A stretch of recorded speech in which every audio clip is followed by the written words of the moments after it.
ஒரு சைபர் டெரரிஸ்ட் வந்து நமக்கு ஒரு மெயில் அனுப்புறாங்க. அந்த மெயிலை ஏன் நம்மளால ட்ரேஸ் அவுட் பண்ண முடியல? டார் ப்ரௌசர் அப்படிங்கிறது ஒரு வெங்காயம் என்ன பண்ணும்? ஓப்பன் பண்ண உள்ள ஒண்ணுமே இருக்காது. ஃப்ரீ வைஃபை எனக்கு எல்லா இடத்துலயுமே கிடைக்குது. அந்த இடத்துல நான் கனெக்ட் பண்ணும்போது கண்டிப்பாக என்னால என்னை ட்ரேஸ் அவுட்டே பண்ண முடியாது. கூகுள்ல நம்ம வந்து இப்ப தேவையில்லாத விஷயம் ஹவு டு மேக் அ பாம்னு அடிச்சு பாருங்களேன், அடுத்த செகண்ட் வந்துருவாங்க போலீஸ் உங்களை தேடி. ஐஸ்வர்யா ராயோட போட்டோல தான் மெசேஜே வந்து சென்ட் ஆயிடுச்சு. இப்போ நம்ம அயன் படத்துல எல்லாம் பார்த்திருப்போம், ஏக்கு பதிலா ஜெட்டு போடுறது, பீக்கு பதிலா வை போடுறது, அந்த மாதிரி கூட நடக்கலாம்.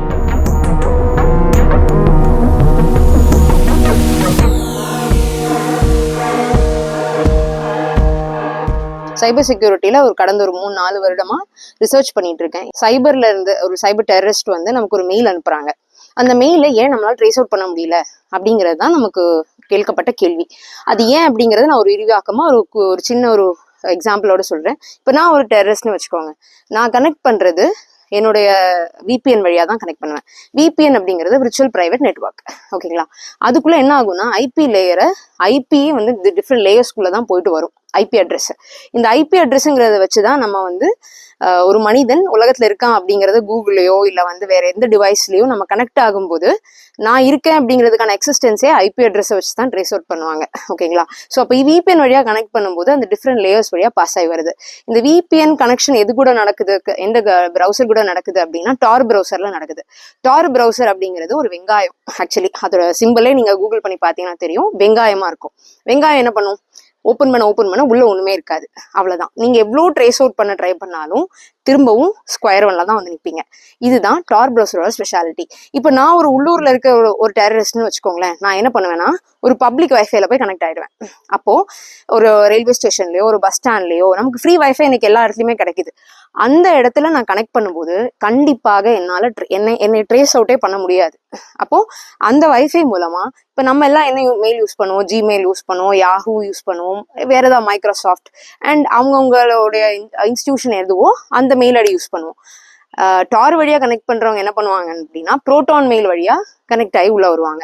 ஸோ நமக்கு என்ன ஆகுதுன்னா ட்ரேஸ் அவுட் பண்ண முடியாத ஐபி அட்ரஸ்ல இருக்கிற ஒரு மனிதர் நமக்கு மெயில் அனுப்புற மாதிரி தான் வந்து நிக்குது. ப்ரோட்டான் மெயில் வந்து ஜிமெயில் மாதிரி இருக்கிற ஒரு சர்வீஸ், அதுதான் ப்ரோட்டான் மெயில்னு சொல்லுவாங்க. அப்ப அந்த மெயில் வழியா நமக்கு கனெக்ட் ஆகி உள்ள வரும்போது நமக்கு வந்து அந்த மனிதர் உலகத்துல இருக்கிறாங்கன்னு தெரியும், யாரோ ஒருத்தர் அனுப்புறாங்கன்னு தெரியுமே தவிர அது யாரு, எப்படிப்பட்டவங்க, என்ன அப்படிங்கிறது தெரியாது. இது உள்ளூர்ல இருக்கிற இப்ப நம்ம இந்தியாவுக்குள்ள ஊடுருவி வந்து ஒருத்தர் செய்யக்கூடிய ஒரு செயல். இதுவே நான் வெளிநாட்டுல இருக்கேன்னு வச்சுக்கோங்களேன். ஃபார் எக்ஸாம்பிள், அந்நிய நாட்டுல இருக்க ஒரு ஆளா இருக்கிறேன். எனக்கு நிறைய ஏஜென்சிஸ் இல்ல, நம்ம படத்துல எல்லாம் பாக்குறோம் இல்லையா, ஸ்பை சங்கங்களா இருப்பாங்க. அந்த மாதிரி இருக்க ஒரு ஆளா இருந்தா இப்ப நான் சொன்ன இதே ஃப்ளோவை டிஃப்ரெண்ட் விதமா பண்ணலாம். எப்படி அப்படின்னா, நான் ஒரு இடத்துல இருப்பேன், என் சர்வர் ஒரு இடத்துல இருக்கும், என் VPN ஒரு இடத்துல இருக்கும், நான் அட்டாக் பண்றது இன்னொரு நாடையா இருக்கும். ஸோ இப்படி செய்யும் போது அதனாலதான் நம்மளால ட்ரேஸ் அவுட் பண்ண முடியல. அது நம்மனாலன்ட்டு இல்லை, யாருனாலையுமே ட்ரேஸ் அவுட் பண்ண முடியாது இந்த இடத்துல. ஸோ இதுக்கு தான் நம்ம என்ன பண்ணுவோம்னா டார்க் வெப் அப்படின்ற பேர்ல சொல்லுவோம். நம்ம நிறைய மூவிஸ்ல பாக்குறோம் இல்லையா, டார்க் வெப், டார்க் டெவில் அப்படியா சொல்றாங்க இல்லையா. இதுதான் அதுக்கு பின்னாடி இருக்கிற விஷயம். கூகுள்ல நம்ம வந்து இப்ப தேவையில்லாத விஷயம் ஹவு டு மேக் அ பாம்னு அடிச்சு பாருங்களேன், அடுத்த செகண்ட் வந்துருவாங்க போலீஸ் உங்களை தேடி. ஏன்னா அது கீவேர்டு சர்ச் போகுது, அலர்ட் வந்து கண்ட்ரோல் ரூமுக்கு போயிடும். ஸோ கூகுள் வந்து அதனாலதான் கூகுளை நம்ம டார்க் வெப்னு சொல்றது கிடையாது. ரைட்டுங்களா? கூகுள்ல நீங்க என்ன சர்ச் பண்றீங்களோ அதே மாதிரி ஒரு சைல்டு அபியூஸ் ரிலேட்டடா சில விஷயங்கள் இருக்குங்க. அதை வந்து சர்ச் பண்ணாலே how to make a bomb இப்படிலாம் சர்ச் பண்ணிட்டோம்னாலே முடிஞ்சிருச்சு. நம்ம வீடு தேடி ஆள் வந்துருவாங்க, நம்ம ஐபி அட்ரஸ் அவுட் பண்ணி வந்துருவாங்க. இந்த டார் ப்ரௌசர் அப்படிங்கிறதே கூகுள்னால ஸ்டாப் பண்ண முடியாத ஒரு இடத்துல இருக்கு. ஏன் அப்படின்னா இது யார் கிரியேட் பண்ணா?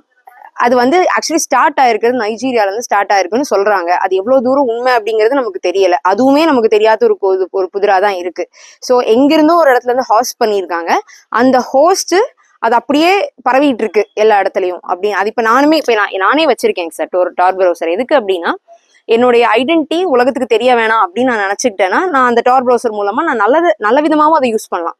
அது வந்து அந்த டார் ப்ரௌசருக்குள்ள இருக்கவங்க எல்லாருமே கெட்டவங்கன்னு கிடையாது. நானுமே டார் ப்ரௌசர் யூஸ் பண்றேன். என்னுடைய ஐடென்டிட்டி உலகத்துக்கு ரிவீல் பண்ண வேணாம், என் ஐபி அட்ரஸ் யாரும் ட்ரேஸ் அவுட் பண்ண வேணாம்னு நினைச்சேன்னா அதை யூஸ் பண்ணிக்கலாம். MS தோனி கூட நான் அதில் சர்ச் பண்ணலாம், தப்பே இல்லை. நம்ம குரோம்ல என்னெல்லாம் சர்ச் பண்றோமோ அது எல்லாமே டார் ப்ரௌசர்லயும் பண்ண முடியும். ஸோ இதை வந்து நம்ம யூஸ் பண்ணக்கூடாது, பேன் பண்ணணும் அப்படின்ற மாதிரி நம்ம நாட்டுக்குள்ள வச்சாலுமே வெளிநாட்டுல அது இப்பவுமே லைவ்ல இருக்கே, அது அவங்க ஊர்ல அதை பேன் பண்ண மாட்டாங்களே. இதுக்கு வந்து நம்ம என்ன பண்ணலாம்னா, நம்மளுடைய சொல்யூஷன் அப்படின்னா, அந்த மனிதனை நம்மளால ட்ரேஸ் அவுட் பண்ண முடியாது, யார் அனுப்புறாங்கிறத நம்ம கண்டிப்பா நம்மளால ட்ரேஸ் அவுட் பண்ண முடியாது. நம்ம என்ன பண்ணலாம்னா, ஒரு ப்ரோஆக்டிவ் என்கிரிப்ஷன் மெத்தட்னு சொல்லுவாங்க. அது எப்படி அப்படின்னா, ஏஐ மிஷின் லேர்னிங் வச்சு இந்த மாதிரி மெயில்ஸ் வருது அப்படின்னா அந்த மெயிலோடைய ஆத்தென்டிசிட்டியை நம்ம செக் பண்ணலாம்.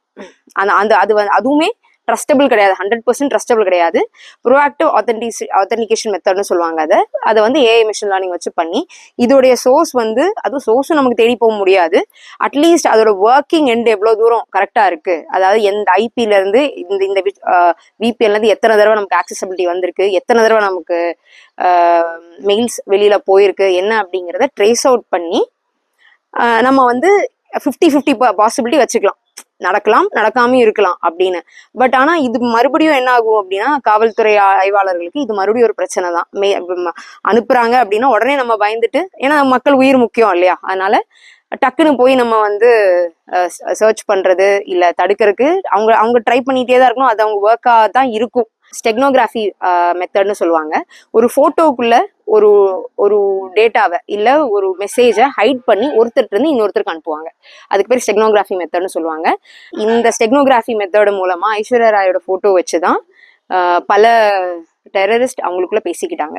இப்ப நம்ம பார்டர்ல எல்லாம் எடுத்துட்டோம்னா, இன்டெலிஜென்ஸ் பீரோல அவங்க மெசேஜஸை ட்ராக் பண்ணிட்டு இருப்பாங்க. நமக்கு இப்ப தெரியும் இல்லையா, இது வந்து டெரரிஸ்ட் ஏஜென்ட்ஸ் இருக்கிற இடம் அப்படின்றலாம் தெரியும் போது அங்க வந்து மெசேஜஸோடைய வார்த்தைகளை நோட் பண்ணுவாங்க, அதுக்கு கிரிப்டோகிராஃபின்னு சொல்லுவாங்க, அதுக்கு பேரு. இன்டர்செப்ட் பண்ணுவாங்க. ஒரு பேண்ட்ல இருந்து இன்னொரு பேண்ட் வித்துக்கு கம்யூனிகேஷன் நடக்குதுன்னா அந்த கம்யூனிகேஷனை நோட் பண்ணுவாங்க, டேட்டாவை நோட் பண்ணுவாங்க. அந்த டேட்டா என்ன மாதிரி அனுப்புறாங்க, மெசேஜா போதா, இப்போ நம்ம அயன் படத்துல எல்லாம் பார்த்துருப்போம், ஏக்கு பதிலா ஜெட் போடுறது, பிக்கு பதிலா வை போடுறது, அந்த மாதிரி கூட நடக்கலாம். ஸோ இது டிஃப்ரெண்ட் டைப்ஸ் ஆஃப் டெக்னிக்ஸ் இருக்கு. சப்ஸ்டியூஷன் மெத்தட்னு சொல்லுவாங்க, டிரான்ஸ்போசிஷன் மெத்தட்னு சொல்லுவாங்க. இந்த மெத்தட்ஸ் எல்லாம் யூஸ் பண்ணி இன்னைக்கும் பார்டர்ஸ்ல என்கிரிப்ஷன் இன்டெலிஜென்ஸ் பண்ணிட்டு தான் இருக்கிறாங்க, டீக்ரிப்ஷன் இன்டெலிஜென்ஸ் பண்ணிட்டு தான் இருக்கிறாங்க. அவங்க இன்னொரு மிலிட்டரி கேம்புக்கு கம்யூனிகேட் பண்றதும் இது மூலமா தான், இந்த மெத்தட்ஸ் மூலமா தான். இதே மாதிரிதான் டெரரிஸ்ட் கேம்பும் பண்ணிட்டு இருப்பாங்க இல்லையா, அந்த கம்யூனிகேஷனை இவங்க இன்டர்செப்ட் பண்ணி இப்படிதான் டீகோட் பண்ணிட்டு இருக்காங்க. ஸோ என்கிரிப்ஷன் டீக்ரிப்ஷன் அப்படின்னு சொல்லுவாங்க இந்த மெத்தட்ஸ்.